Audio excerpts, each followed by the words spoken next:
Hey there, ladies and gentlemen, and welcome back. I'm your host, PattSun, and today we're gonna be taking a look at r/surviving infidelity, where OP learned that his wife is an expert-level gaslighter. Let's begin. I found my wife cheating, working on healing and co-parenting. Posted by Reddit user Hopeful Pessimist 999. I found my wife of 11 years planning a long-term exit affair. TLDR. Found wife was cheating and had ground rules until she could be on her feet before leaving me. I confronted her and she sent the email below before things really went off the rails. Sorry for the long post. I found texts my wife was sending her coworker and peer students setting up a long-term affair. Me and her have been married for 11 years with 3 children. Affair partner and his wife also have 2 small children. It was hard to truly see everything as my wife commonly deletes everything since I found out years ago that she attempted an affair. He shot her down. Knowing that nothing happened back then, I was dumb, renewed our vows, gave her a new ring and tried to move on. When I found out, I was devastated. They were discussing how much she could take from me pending the divorce and how she would be scraping by to survive with also trying to take care of the kids. For this reason, she said she was stuck but that they could continue on until she was in a better position to leave, post-school and debt paid off by me. I gathered as much evidence as I could and contacted affair partner's wife. Together we confronted them 2 days later at their school. Affair partner's wife planned to stay together with him. I had no plans on my wife and I working through it.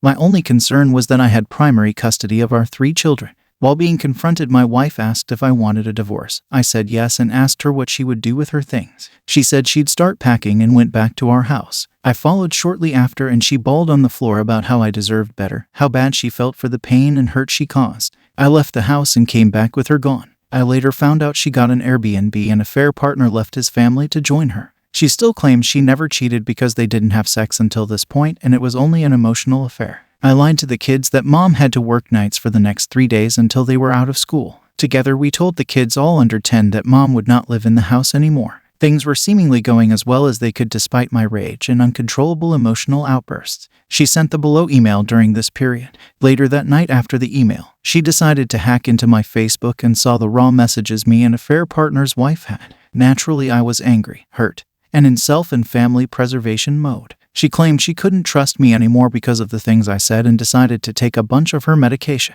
The following day she was supposed to come, visit the kids, and pack some of her things. I didn't hear from her. Worried, I contacted affair partner to see if he was with her. Weirdest conversation ever. He said she was alive but groggy. Big red flag. She didn't contact me until 4 p.m. that night and was noticeably under the influence. She told me she took even more meds, and that she hoped she died so I would have to live with the regret. I immediately called emergency services, demanded the address from affair partner, left the kids with a neighbor, and went to join them. EMS did nothing except ask me if I was the boyfriend or husband, and told me she didn't want to see me. I called and she let me in. Here she admitted to sex and every other thing she did. Affair partner came in shortly after and I talked her off the edge while she cuddled him. I wish I could make this up. I stayed level-headed and left. At times I thought he was going to give me a standing ovation. Since that night, things have gone to the extremes. She continues to come spend time with the kids in my house. She took them to her new place once. My oldest child said, "You must be related to mom's roommate. You're both into a lot of the same things." Since then, I'm not comfortable with them over there and we all agree they are not to meet her roommate. We can remain cordial in front of them, but she claims it's uncomfortable because she knows I hate her and is upset that I won't agree that we will ever be friends again. We are going to group therapy with the kids, which helps them, and are slowly in the process of filing uncontested. This is the hardest thing I've ever gone through in my life and I'm glad to have found this community, hoping to be a recovered survivor. But right now I don't think I can trust anyone ever again. Update. Email she sent me a few days after everything. This was before she attempted suicide, reading the conversations between me and affair partner's wife and before she admitted to having sex with him. Here is the email she sent on her final stance. I figured it would be best for me to type all of this out. That way I can add, delete and process everything that I need to say. I can no longer keep going over and over about what has led us here. I have explained to you how I have been feeling, how I feel, and have apologized over and over for hurting you. I know that I am the cause of the failure of our marriage. I emotionally cheated with affair partner. I have verbally abused, emotionally neglected you, and completely shut down. I am not going to try to justify my actions or why I have reacted the way I have. I have explained. I would attack you when you would start in on wanting to talk about things, because it would always lead back to the New York thing, which you would bring up even though you said you were over it and forgave me. Which if you truly had, you would not still have those messages saved. That shows that you never even put it past you and forgave me. You kept so you could remind yourself of what I did. And to keep it fresh, I would attack because I was tired of talking about it, having it brought up. I didn't need you to throw it in my face. I lived with the regret and guilt every single day. I don't know when my love for you changed, but it did a while ago. I even have been honest with you about it. I wasn't willing to leave you though for many of reasons. Some are selfish and some not. I guess I should tell you the reasons why I stayed so long. 1. I thought once I got out of school and you out of the army we would magically be okay. 2. That maybe the rough patches last a few years. 3. I wanted to get my education done. I felt like I should have the support in it, like I have supported you for your career. 3. I wanted to give us more time to get out of debt that I kept causing. 4. I thought once the pressure from the army, school, kids were older we may be able to move past it all. 5. I love you, and I wasn't ready to lose you as my rock and anchor. I realized that those reasons may not be a reason to you. I never thought my friendship with a fair partner would ever become what it has. We have talked and soundboard for years. I have other male friends and never were more than that. Then on the 6th, I looked at him when he was talking to me and it was just different. Yeah, we kissed, and we both stated that we just crossed a line. We discussed this off and on via text, person and phone. So the stuff you read wasn't everything because I deleted stuff. Because deep down I know you don't trust me and never had. That's why I even have my phone set to delete messages after 30 days. I would delete messages to friends so that you couldn't read my private conversations. Delete messages from family. It's what I learned to do. You and a fair partner's wife planned to ambush us on Tuesday, pushed us to face what was happening without even fully processing it. Yeah, we had rules set up. But what you don't know is those were things we discussed if we decided to even move forward. The messages that were sent on Monday that you didn't read was me pouring my heart out about the confusion, guilt, and if I even wanted to act on this. Things I deleted and you didn't see. So I can't explain what is going on between him and I because I'm still trying to process that on top of the failure of my marriage, the heartache of that, the heartache of not being able to see the kids every day, trying to figure out how to pay my part of our bills and being able to still eat and lie.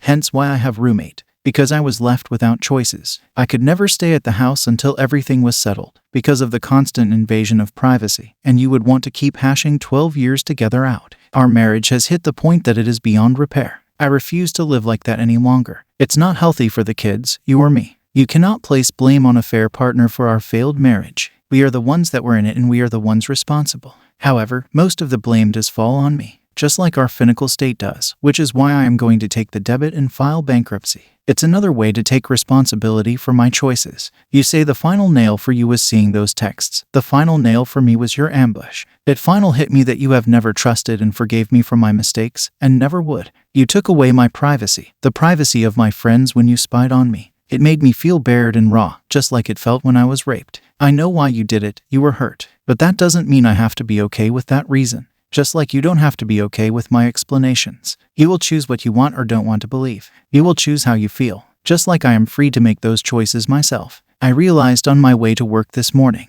that I can't keep beating myself up over all this. That if I am truly going to work on me, I have to own up to my mistakes, which I have. I have asked you to forgive me, which it's okay if you never do. However, I have to forgive myself. I have to let go of the guilt I have felt for years, which is one of the reasons I went back to therapy in the first place. I cannot care what other people say or think about me or my actions any longer. I can't let others tear me down, because in reality that can't make me feel any lower than I can myself. I have to work through the trauma that others have caused. And the trauma I have caused, I have to face the demons and learn to stand on my own 2 feet. All I want is for you to heal and be happy. Don't think that this is not hurting me or that I don't care. Because it hurts and I do. I have to put boundaries up with you. I will no longer discuss our marriage, my failures, my mistakes. I have said all I have to say. I will no longer allow myself to be a punching bag for my guilt. And that means I cannot keep going over it constantly with you, because in the end it will not change anything. I will discuss anything else with you, talk to you about anything but our marriage and what happened.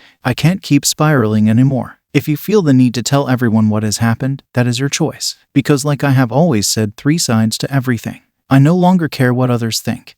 Because at the end of the day, the only people that matter to me are our children. What they think of me matters. What they feel matters. No one else does. I want us to be able to be the best co-parents that are out there. One day maybe you can forgive me for the hurt I have caused. I love you and always will. But this cycle has to stop. Please respect me in this. Her email is absolutely disgusting. So not only is she narcissistic and degrading, she's also disgustingly toxic and manipulative. She's literally trying to change the narrative for her own delusions and trying to intentionally complicit you in her shitty choices. OP, Pay no attention to her manipulative tactics. Let her and her affair partner deal with each other. The only thing that should matter to you right now is your kids. Be there only for them and yourself. She is, unfortunately, still their mother, but to you, she is just a business arrangement. Treat her as so. She's not your wife, and she is definitely not your friend. Time to look for some legal counsel and get her out of your life as soon as you can so you can heal. And after that, you can look into any potential co-parenting conditions once you have everything in order. Do what's best for you and your kids, not for your whore ex. She continually lie, cheat, and gaslight, but she doesn't understand why you don't want to be friends with her? Yeah, her ideas are absolutely amazing. Let's just sweep everything she done under the rug so you can be the best co-parents and friends possible. Yeah! But seriously, she never once respected you, the marriage, or the kids. So why the fuck should you respect her or her wishes? OP, I'm really sorry you're going through this, but you will rebuild and become stronger and greater for it. Good luck.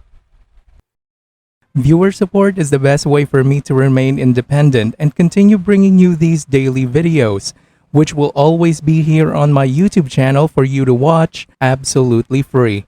So consider clicking that super thanks just below the video title, or you can use my PayPal in the description box down below. Thanks for listening, everyone. If you even somewhat enjoyed today's story, make sure to give this video a thumbs up, and if you really like it, make sure to subscribe to PattSun to never miss a future upload. Stay strong.